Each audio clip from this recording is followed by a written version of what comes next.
लेकिन पीटीआई रहनुमा है फयाजुल हसन चौहान साहब वो हमें जान कर चुके क्योंकि हैं। आपने भी कहा ना शाहजेब के पीटीआई रहनुमाओं को भी हिदायत दे दी गई है कि वो चौधरी परवेज इलाही साहब को जो है वोट दें, तो डेफिनेटली उसे सवालात तो बिल्कुल बनते हैं। फयाजुल हसन चौहान साहब आपको खुशामदीद करेंगे सुबह सवेरे पाकिस्तान में। आपसे सबसे पहले तो मैं यही जानना चाहता हूं कि पार्टी की तरफ से इस वक्त आप लोगों को भी नोटिस मौसूल हुआ है कि वोट चौधरी परवेज इलाही को देना है, ऐसी बातें सामने आई हैं साथ में, और क्या आप वोट देंगे और दीगर कितने अरकान परवेज इलाही को वोट देने के लिए तैयार हैं, इस हवाले से भी बताइएगा।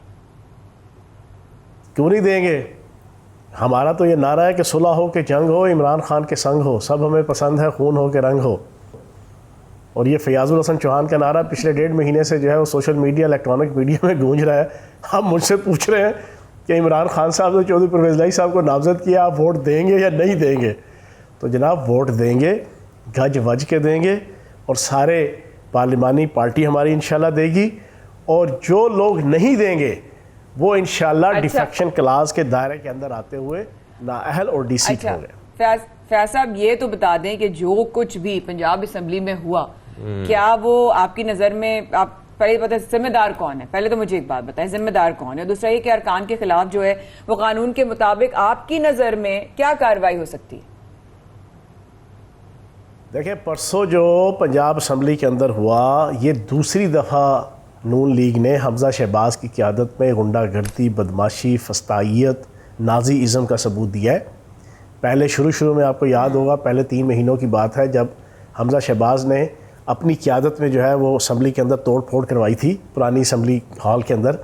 उसी रवायत को ताज़ा करते हुए अब इन्होंने हॉल के अंदर भी, असम्बली हॉल में भी, और अपोजिशन की लॉबी में भी, और सेक्रेटेरिएट के मुख्तलिफ जगहों पे शीशे तोड़े, खिड़कियाँ तोड़ी, जितनी आपकी सीनरीज लगी हुई थी उनको गिरा के तोड़ा, इंफ्रास्ट्रक्चर डिस्टर्ब किया, हॉल के अंदर जना वो MPs की बैठने की जो चेयर थी उनको तोड़ा फोड़ा, जो सारी सोशल मीडिया के ऊपर वायरल हुई हैं चीज़ें। और उसको लीड जो है वो हमजा शहबाज, राना मशहूद और उज़मा बुहारी कर रही थी। तो मैं ये समझता हूँ इंतहाई काबिल मज़म्मत है, और स्पीकर सेक्रेटेरिएट इस बात का कानूनी कॉन्स्टिट्यूशनल राइट रखता है कि उनके ख़िलाफ़ तादीबी कार्रवाई करे और उनको मुअत्तल करे, और इसके सरासर ज़िम्मेदार शहबाज शरीफ और हमजा शहबाज हैं। फयाज साहब, पंजाब में गवर्नर राज लगने की बातें हो रही हैं, इस बात में कितनी सदाकत है? देखिए, मैं अभी नहीं समझता कि कोई गवर्नर राज लगने की कोई उम्मीद है। इंशाल्लाह हम वज़ारत आला का इलेक्शन जीतेंगे और चौधरी परवेज इलाही साहब भरपूर तरीके से जो है वो मुंतखब होंगे, क्योंकि जो नंबर गेम है उस नंबर गेम के मुताबिक जो बल्ले के ऊपर मुंतखब हुए हैं वो वोट हमारे पास पूरे हैं। और हमने जो इनिशिएट कर दिया है डिफेक्शन क्लास के तहत, जो 10-12 लोग जो है वो लुटा हुए हैं। अलीम खान साहब जनाब 3-3 करोड़ रुपया एक प्राडो और एक प्लाट जनाब पार्क व्यू विलाज में, पार्क व्यू हाउसिंग सोसाइटी में दे रहे हैं। ये मैं समझता हूँ इंतहाई काबिल मज़म्मत है, और इन्होंने पाकिस्तान की जमहूरियत और पाकिस्तान के पार्लिमानी सिस्टम को दोबारा दागदार किया है, और अपनी साबका आला और अरफा बेमिसाल और ताबनाक जो रवायात थी नून लीग की और आले शरीफ की, उनके हाथों पपट बनते हुए, स्टूजिस बनते हुए अलीम खान ने जो अब ये सारा सिलसिला शुरू किया है, ये इंतहाई काबिल मज़म्मत है। और 63A भी जो आर्टिकल है उस पर लिखा हुआ है कि अगर कोई भी मेंबर पार्लियामेंट अपना पार्लिमानी ग्रुप छोड़ के दूसरे पार्लिमानी ग्रुप में शामिल हो जाता है तो उसके ऊपर डिफेक्शन क्लास लगती है। पिछले 8 दिनों के अंदर खुला के हमारे जो मेंबर्स इनके साथ बैठ के प्रेस कॉन्फ्रेंस कर रहे हैं, इनके साथ बैठ के नारेबाजी कर रहे हैं, इनके साथ बैठ के मूवमेंट कर रहे हैं, बयानबाजी कर रहे हैं, ये काफ़ी प्रूफ है इनको डिफेक्शन क्लास के दायरा इख्तियार में लाने के लिए। और उसके लिए हमने सारा प्रोसेस कंप्लीट कर लिया है। सारा process secretary general Asad Umar की तरफ से नोटिस आ गया है, उसके बाद स्पीकर सेक्रेटेरिएट में जनाब वो प्रॉपर इनिशिएट करके इलेक्शन कमीशन को 1 दिन तक चला जाएगा, और उस पूरे प्रोसेस के कंटेक्स्ट में इन अफराद का वोट किसी खाते में भी जो है वो तसव्वुर नहीं किया जाएगा। हाँ, ये PTI को वोट देंगे तो लीगली वो वोट कंसिडर होगा। PTI के अलावा, अपनी पार्टी के अलावा, ये दूसरी पार्टी का वोट कंसिडर नहीं इनका होगा। क्या साहब, नून लीग भी हमजा शहबाज के लिए भरपूर जान लगा रही है, और अगर हमजा शहबाज वोटिंग में कामयाब हो गए तो क्या होगा? और साथ में कहीं कौमी असेंबली जैसे हालात तो नजर नहीं आएंगे सूबाई असेंबली में, आप समझते हैं? एक बात तयशुदा है कि नून लीग सर धड़ की बाजी नहीं लगा रही, डॉलर और रुपए की बाजी लगा रही है, ख़रीदो फरोख्त की बाजी लगा रही है, हॉर्स ट्रेडिंग की बाजी लगा रही है, खच्चर और घोड़े और लोटे बनाने की जो है वो बाजी लगा रही है, जो इनके ख़ानदान का वतीरा है। पाकिस्तान की सियासत में सबसे पहले जजेस को, जनरलों को, जर्नलिस्टों को और पार्लियामेंटेरियंस को ख़रीदने की ज़िम्मेदारी और तुर्रा इम्तियाज़ ये आले शरीफ के सीने पे सजा हुआ है। आज से 35-40 साल पहले से ये अपनी उन रवायात को ताज़ा करते हुए सर धड़ की बाजी जो है वो रुपए लगाने में, ज़मीर ख़रीदने में, लोगों के दिमाग ख़रीदने में, लोगों की एफिलिएशन ख़रीदने में जो है लगा रहे हैं, जो इंतहाई काबिल मज़म्मत, और पूरा पाकिस्तान इनको थू थू कर रहा है। लाहौर के अंदर आप लिख लें, इंशाअल्लाह अगले इलेक्शन के अंदर नून लीग के टिकट से जो इलेक्शन लड़ेगा उसकी ज़मानतें ज़ब्त होंगी। ये हालात आ चुके हैं। तभी तो ये बाप बेटा दोनों इस वक्त भाग रहे हैं इलेक्शन से। पहले तो ये बड़ी तड़ियाँ लगाते थे, बड़ी बड़के लगाते थे पिछले 2 साल से कि इलेक्शन करा लो, इलेक्शन करा लो। PTI को ये तड़ियाँ देते थे। अब भीगी बिल्ली बने हुए हैं, अब घिगी बंदी हुई है इनकी। क्यों नहीं आते इलेक्शन की तरफ? क्यों अदालत से जाके टेक्निकल इंसाफ लेने के चक्करों में हैं? आ जाए, इलेक्शन लड़ लें। अब हवाएं ही करेंगी, रोशनी का फैसला जिस दिए में जान होगी वो दिया रह जाएगा। लेकिन इनको अकल समझ आ गई है कि इनके चेहरे बेनकाब हो गए हैं। इजराइली सफारतकारों से, इंडियन सफारतकारों से, गैर मुल्की ताकतों के सफारतकारों से मिलके जो साजिश उनके डॉलरों और उनके अशारों के ऊपर रचाई थी वो बेनकाब हो गई। बेचारे दोनों बाप बेटा प्राइवेट लिमिटेड के तहत जनाब HK ने सिलाई हुई थी। अब उसके कच्छे बना के और उसकी निकरें बना के जो है वो लाहौर की नहर में जनाब ये डुबकियाँ मारें या चुल्लू भर पानी लेके उसमें डुबकियाँ मारें। इसके अलावा इनके पास और कोई काम नहीं है। और मुझे तो यकीन जाने शहबाज शरीफ की हालत उस दिन देखने वाली थी।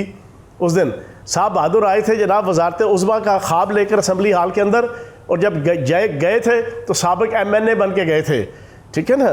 तो इस वजह से इनके पल्ले कुछ भी नहीं है।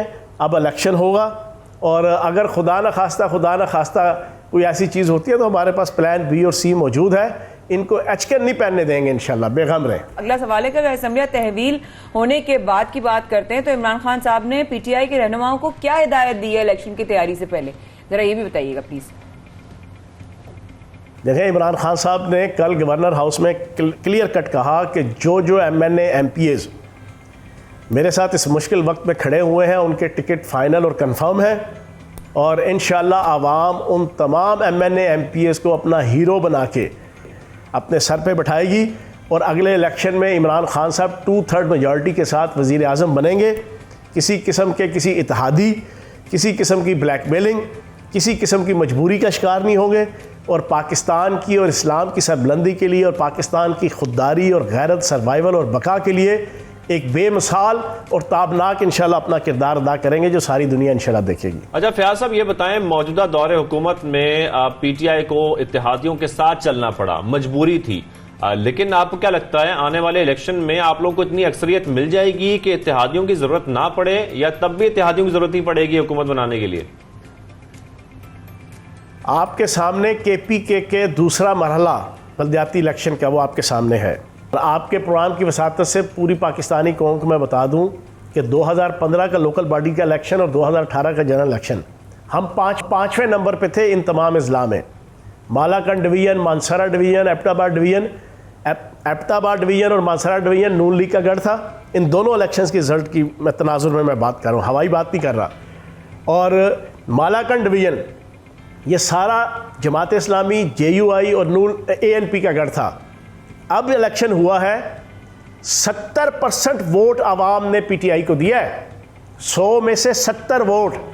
ये हवाई बातें या बढ़के नहीं है, या असर्शंस नहीं है, या बोस्टिंग या प्रेटिंग नहीं है, ये मैं रियलिटी बता रहा हूँ। इलेक्शन कमीशन के फैक्ट्स एंड फिगर्स, 100 में से 70 वोट PTI को, और 65 तहसीलों के इलेक्शन में से 35 सीटें जो है वो PTI जीती है। जहाँ पर आज से हम 4 साल पहले और 6 साल पहले 5वें नंबर पे थे। तो आप इधर से अंदाज़ा लगा लें कि इस वक्त पाकिस्तान के अंदर आवाम की क्या सूरत हाल है। आवाम को समझ आ गई है कि एक तरफ अमेरिका के ग़ुलाम, गैर मुल्की ताकतों के ग़ुलाम, एक तरफ वो लीडर है चेरी ब्लॉसम वाली सरकार और मकसूद चपड़ासी वाली सरकार जो कहते हैं कि हम भिखारी कौम है। एक तरफ वो लीडर है इमरान खान की सूरत में जो कहता है कि हम खुददार कौम है, हम गैरतमंद कौम है। एक तरफ वो मकसूद चपड़ासी वाली करप्शन ज़दा लीडरशिप और ख़ानदान है जो आवाम को कहता है कि हम भीख मांगते हैं। दूसरी तरफ इमरान खान है जो कहता है कि नहीं, हम पाकिस्तान एक एटमी ताकत है, एक खुददार मुल्क है, एक आज़ाद मुल्क है, हम अपने फैसले आज़ादी के साथ करेंगे, आज़ाद खारजा पॉलिसी के साथ करेंगे, हम किसी से दुश्मनी नहीं चाहते। ना अमेरिका से, ना इंडिया से, ना यूरोप से, लेकिन हम अपनी गैरत और खुददारी का सौदा भी नहीं करेंगे। तो आवाम ने इन दोनों में से चूज़ किया, खुददार को, बागैरत को, हौसलामंद को, और पाकिस्तान की इज्जत और वकार का झंडा बुलंद करने वाले इमरान खान को।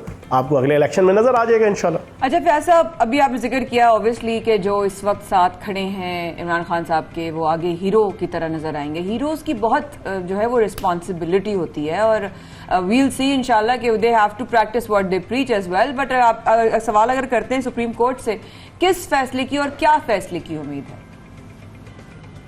देखिए, मैं अपनी एक पर्सनल असेसमेंट बता दूं, ये मेरी पर्सनल असेसमेंट है। एक अपनी फोर्सी होती है बीइंग अ पॉलिटिकल वर्कर, और जो सारा पाकिस्तान की सियासत और अदालती सिस्टम, और इसमें मेरे ख्याल में 3 नुकात के ऊपर मबनी सुप्रीम कोर्ट का फैसला आएगा। शायद डिप्टी स्पीकर कासिम सूरी के हवाले से एक कोई किसी किस्म की कोई आपकी डिसीजन आ जाएगा। दूसरा आएगा कि सदर मुमलिकत ने जो फ़ैसला दिया वो ठीक दिया, असम्बलियाँ टूट गईं और री इलेक्शन करवाया जाए। और तीसरा कि पाकिस्तान के अंदर ये जो गैर मुल्की साजिश का हम ऐलान कर रहे हैं, उसके ऊपर कोई JIT बना दी जाए जो इन्वेस्टिगेट करे कि वाकई ये जो मेमो, केबल और ये लेटर ये जो आया है, इसकी रियलिटी क्या है, और इसका इस अदम एतमाद के साथ क्या ताल्लुक़ है, क्या लिंक है, क्या इसके साथ जना इंटरलिंक है कि नहीं है, उस पर एक JIT बना दी जाएगी। मेरी एक असेसमेंट कहती है कि शायद कुछ इस किस्म का फैसला होगा। इलेक्शन है आपके जुलाई के पहले हफ्ते में। बिल्कुल, फयाज हुसैन चौहान साहब, JIT बनेगी। बहुत शुक्रिया।